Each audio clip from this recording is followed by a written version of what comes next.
লোকসভায় এবার মোদি বনাম রাহুল 10 বছর পর বিরোধী দলনেতা পাচ্ছে লোকসভা আর অবশেষে সেই পদে বসলেন রাহুল গান্ধী। স্পিকার পদে নির্বাচন নিয়ে টানাপোড়েনের মধ্যেই মঙ্গলবার ইন্ডিয়া জোটের বৈঠকে শিলমোহর পড়ল এই সিদ্ধান্তে। বিরোধী শিবিরের মুখ হিসেবে বেছে নেওয়া হলো রাহুলকেই। Wartime Speaker Bhartwari Mahtab informing the decision of appointment of Rahul Gandhi as the leader of opposition in the Lok Sabha. Other office bearers will be decided later.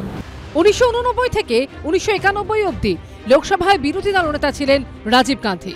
1999 থেকে 2004 অবধি বিরোধী দলনেত্রী ছিলেন সোনিয়া গান্ধী। 2 দশক পর সেই আসনে বসতে চলেছেন Rahul Gandhi. CBI director, chief vigilance commissioner, chief information commissioner, জাতীয় মানবাধিকার কমিশনার, লোকায়ুক্ত কমিশনার, জাতীয় নির্বাচন কমিশনের সদস্য, পাবলিক অ্যাকাউন্টস কমিটির প্রধান নিয়োগের কমিটিতে প্রধানমন্ত্রীর পাশাপাশি থাকেন লোকসভার বিরোধী দলনেতা। অর্থাৎ এই বৈঠকগুলিতে এবার মুখোমুখি হবেন নরেন্দ্র মোদী ও রাহুল গান্ধী। এদিকে বিরোধী দলনেতা নিযুক্ত হওয়ার দিনেই বিরোধী শিবিরের মধ্যে সমন্বয়কারীর ভূমিকায় দেখা গেল রাহুল গান্ধীকে।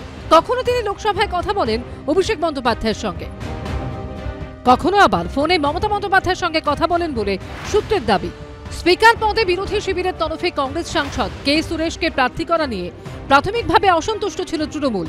কংগ্রেসের বিরুদ্ধে একতরফাভাবে প্রার্থী ঠিক করার অভিযোগ তুলে ক্ষোভ স্পষ্ট করে দেয় তারা। चेयरपर्सन है, ममता जी तय करेंगे। अभिषेक जी का कांटेक्ट किया था कांग्रेस ने, आरोप है कि कांग्रेस ने कांटेक्ट कोई कांटेक्ट नहीं किया है, कोई बातचीत नहीं हुआ है and unfortunately this has been a unilateral decision. মঙ্গলবার তৃণমূল সাংসদরা যখন লোকসভার প্রবেশদ্বারের সামনে ছবি তুলছেন তখন সেখান দিয়ে লোকসভায় ঢোকেন রাহুল গান্ধী। তখনই সাংবাদিকরা রাহুল গান্ধীকে তৃণমূলের ক্ষোভ নিয়ে প্রশ্ন করেন। कांग्रेस ने कांटेक्ट नहीं किया के सुरेश के कैंडिडेचर को लेकर।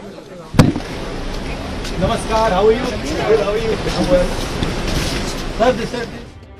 এরপরই লোকসভার ভিতরে দেখা যায় এই ছবি। বিরোধী বেঞ্চের সামনের সারিতে বসে আলোচনা করছেন রাহুল গান্ধী এবং অভিষেক বন্দ্যোপাধ্যায়। এরপর বেরোনোর সময়ও রাহুল গান্ধীকে এই নিয়ে প্রশ্ন করা হয়, যদিও তিনি কিছু বলতে চাননি।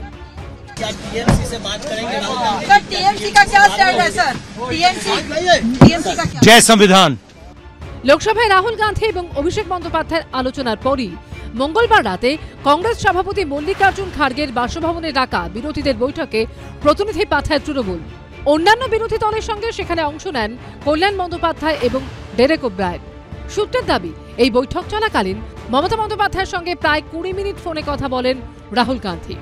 তাতেই আপাতত বিরোধী শিবিরের মধ্যে জট কেটেছে বলে মনে করছেন অনেকে। ইতিমধ্যে স্পিকার নির্বাচনের জন্য সাংসদদের উদ্দেশ্যে হুইপ জারি করেছে কংগ্রেস। এবিপি আনন্দ।